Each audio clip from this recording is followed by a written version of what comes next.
Hello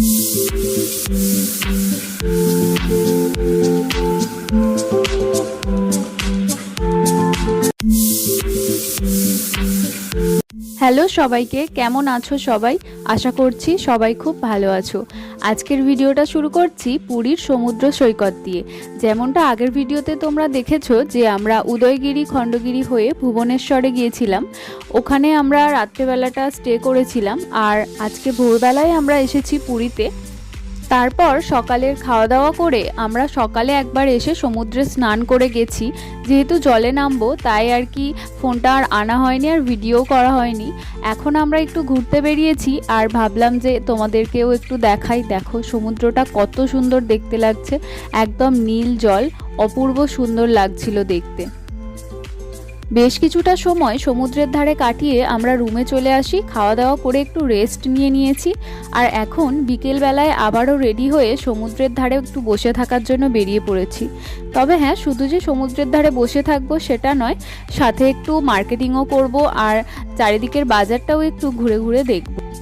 বাসে সারাক্ষণ বসে থেকে থেকে আমার পাগুলো না একটু ব্যথা হয়ে গেছে, তাই এখন হাঁটতে একটু অসুবিধা হচ্ছে। তো যাই হোক, এখন আমরা সমুদ্রের ধারে যে ছোট ছোট দোকানগুলো বসে ওগুলোই ঘুরে দেখার জন্য যাচ্ছি। এখানে এসে তো সমস্ত দোকানগুলো একটু ঘুরে ঘুরে দেখছিলাম। আর এই যে কৃষ্ণ ঠাকুরের মূর্তিটা দেখছো, এর মুখটা তো জগন্নাথের মুখ করা আছে, আর জগন্নাথ আর কৃষ্ণ দুজনে তো একই। যাই হোক, আমার অনেক দিন ধরে একটা এরকম মূর্তি নেওয়ার খুব ইচ্ছা ছিল, এখানে এসে পেয়ে গেলাম, তো খুবই ভালো লাগছিল। তারপর যে সমস্ত জামা কাপড়ের দোকানগুলো বসেছে ওগুলোও একটু ঘুরে ঘুরে দেখছিলাম, টুকটাক কয়েকটা জামা কাপড় কিনেওছি। আর তারপরে আর কি করব, এতক্ষণ হাঁটার পরে না পাটা ব্যথা হয়ে গেছিল, তাই সমুদ্রের ধারে একটা চায়ের দোকানে এখন একটু বসেছি। এক কাপ চা খাবো, সাথে পা দুটোকেও একটু রেস্ট দিয়ে দেব।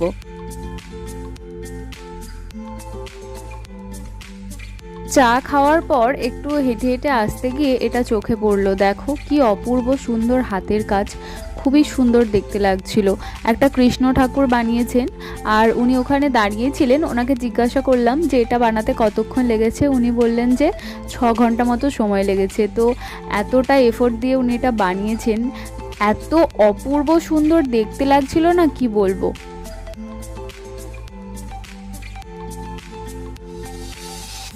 তারপর বেশ কিছুটা সময় ঘোরাঘুরি করার পরেই না আমার একটু খিদে পেয়ে গেছে। তো ভাবলাম যে কি খাই। তারপর দেখলাম যে ওখানে এরকম কর্ন চাট বিক্রি হচ্ছে, তো ভাবলাম ওটাই একটু টেস্ট করে দেখি। সত্যি বলছি, ওটা খেতে না অপূর্ব সুন্দর ছিল। আর তারপর সমুদ্রের ধারে বসে একটু ওই সমুদ্রটাকে এনজয় করছিলাম। তো মানে মনে একটা খুবই শান্তি আসছিল। তবে হ্যাঁ, সবসময়ের ব্যস্ততা ছেড়ে এইরকম একটু আধটু বেরিয়ে পড়া যেতেই পারে মানসিক শান্তির জন্য।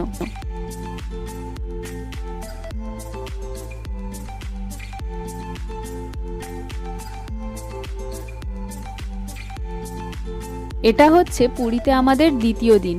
আজকে সকালে স্নান করতে এসে আমরা দুজনে বেশ কিছুটা সময় সমুদ্রের পাড়ে বসে বসে এগুলো বানিয়েছিলাম। কিন্তু আমরা তো মোবাইল নিয়ে যাইনি, তাই আর কি করে ভিডিও করব।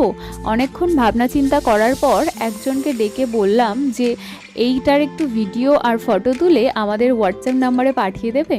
তো উনি কিন্তু এক কথাতেই রাজি হয়ে গিয়েছিলেন, এবং উনি ভিডিওটা করে আমাদের নাম্বারটা নিয়ে হোয়াটসঅ্যাপ করে দিয়েছেন। তো ওনাকে অনেক অনেক থ্যাংক ইউ।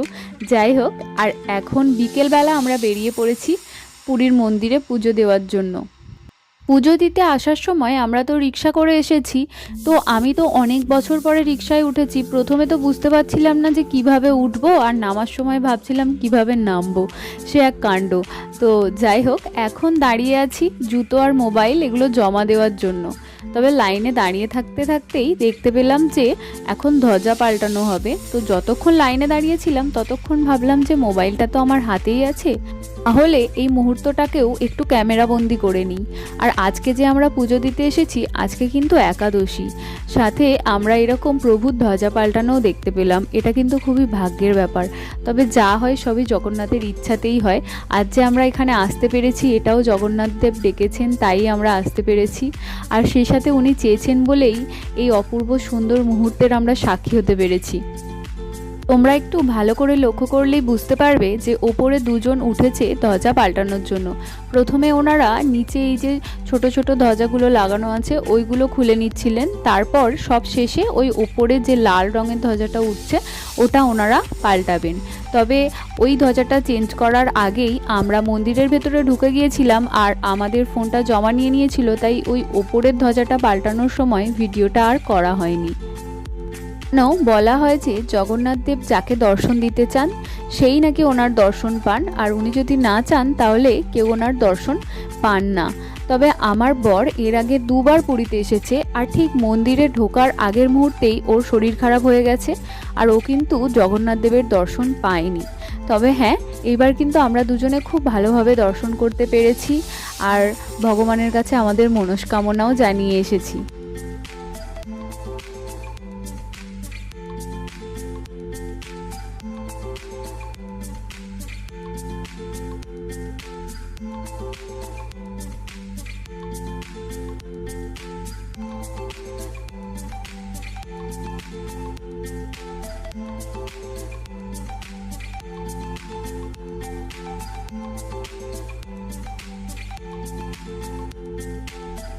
মন্দির থেকে পুজো দিয়ে বেরোতে বেরোতে আমাদের সন্ধে হয়ে গেছে আর চারিদিকটা দেখো কত সুন্দর লাগছে।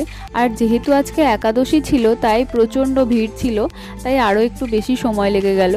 আর যাই হোক, এখন দেখো চারিদিকে কত লাইট লাগানো আছে, সন্ধ্যাবেলাও মন্দিরের চারিদিকটা ঘুরে দেখতে কোনো অসুবিধা হবে না।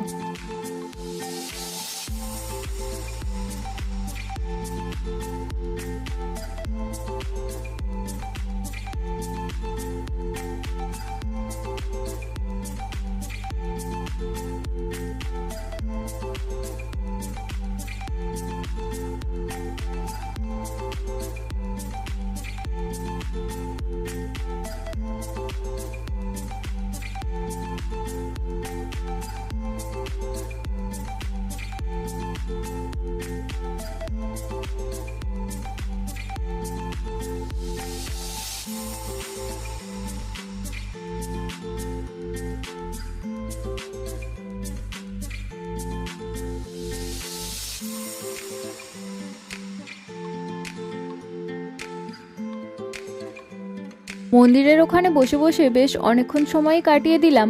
এখন চলো আস্তে আস্তে এখান থেকে বেরোনো যাক। আসতে তো ইচ্ছে করছিল না, কিন্তু কি আর করা যাবে, আসতে তো হবেই। আর এখন আমরা চলে এসেছি খাজা কিনতে। পুরীতে এসেছি আর খাজা কিনবো না সেটা তো হয় না। আমরা এখন এসেছি গাঙ্গুরাম সুইটসে, এখান থেকেই বেশ কিছু খাজা আমরা নিয়ে নেব। আর এই যে এখন আমাদের খাজা নেওয়া হয়ে গেছে, আর খাজার সাথেও না ওখানে দেখলাম আনন্দ নাড়ু বিক্রি হচ্ছে, ওটাও নিয়েছিলাম। তারপর ওখান থেকে এখন চলে এসেছি সমুদ্রের পাড়ে। আজকেই তো পুরীতে আমাদের শেষ দিন, তাই সমুদ্রের ধারে বসে সমুদ্রটাকে একটু এনজয় করছিলাম। আর মনটা না কোথাও গিয়ে একটু খারাপ করছিল। পুরীতে আমাদের খুব কম দিনই রাখা হলো, যেটা একদমই ভালো লাগলো না। এখন একটু খেয়ে নিচ্ছি পুরীর বিখ্যাত মদনমোহন আর ছানা পোড়া। চলো তাহলে আজকের মতো ভিডিওটা এখানেই শেষ করছি। ভিডিওটা কেমন লাগলো সেটা আমাকে অবশ্যই জানিও। ভালো লেগে থাকলে একটা লাইক আর সাবস্ক্রাইব করে দিও। দেখা হচ্ছে পুরী ভ্রমণের পরবর্তী একটা পর্বে। ততক্ষণ সবাই সুস্থ থেকো, ভালো থেকো আর সবাইকে ভালো রেখো।